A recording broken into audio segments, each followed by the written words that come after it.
حاجة بقى بالنسبة لترجمة الأوراق في مصر، وخصوصًا الناس اللي مسافر أمريكا، وخصوصًا الأزواج اللي بيقدموا لزوجاتهم على لم شمل. كنت باعمل غلطة أخرت حالتي أكتر من 8، 9 شهور، عشان كنت كل مرة أروح أترجم الورقة وأرفعها، فبعدها بأسبوعين يقول لي rejected، لأن أنا كنت متابعة الكيس بتاعتي بالرقم بتاعها وأدخل أونلاين وأشوف أنا وقفت فين، كنت متابعة الحالة بنفسي من وأنا هناك يعني.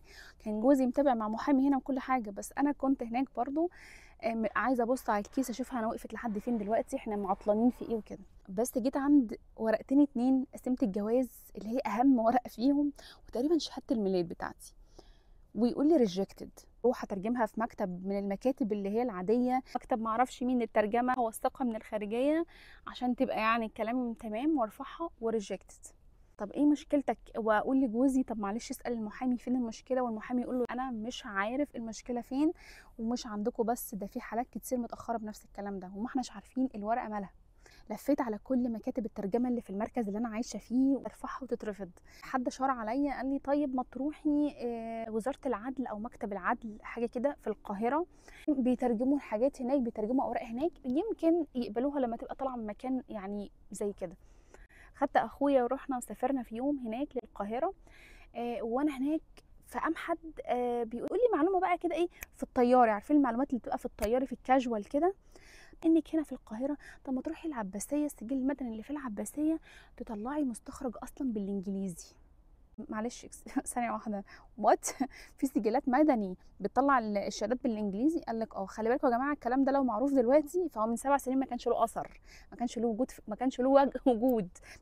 رحنا السجل المدني اللي في العباسية، وطلعت مستخرج قسيمة الجواز وشهادة الميلاد، وأول ما عيني جت عليهم عرفت إن هم دول الورق اللي كانوا مطلوبين، اللي هو كان كل مرة بيطلبهم مني، لأنه كان كل مرة لما بيرفض الورقة يقول لي الترجمة لازم شكلها يبقى ورقة نصها بالعربي ونصها بالإنجليزي. كنت قاعدة أقول يعني إيه نصها بالعربي ونصها بالإنجليزي؟ أعملها لك إزاي يعني؟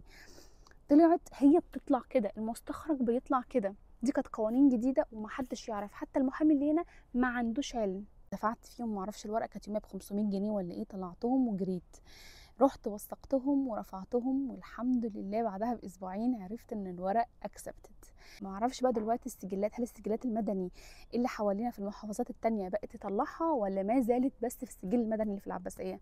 ولكن انا بقول نصيحة لوجه الله، الناس لو بتفكر ترفع اوراق او تاخد معاها اوراق او توثق اوراق، شهادة ميلاد، قسيمة جواز، عايزين تصلحها، هي دي اللي معترف بيها، شهادة ميلاد أو قسيمة جواز مستخرج أصلا إنجليزي من السجل المدني، هي ليها شكل معين وفورمة معينة، وهي دي اللي إيه بيقبلوها بيوافقوا عليها.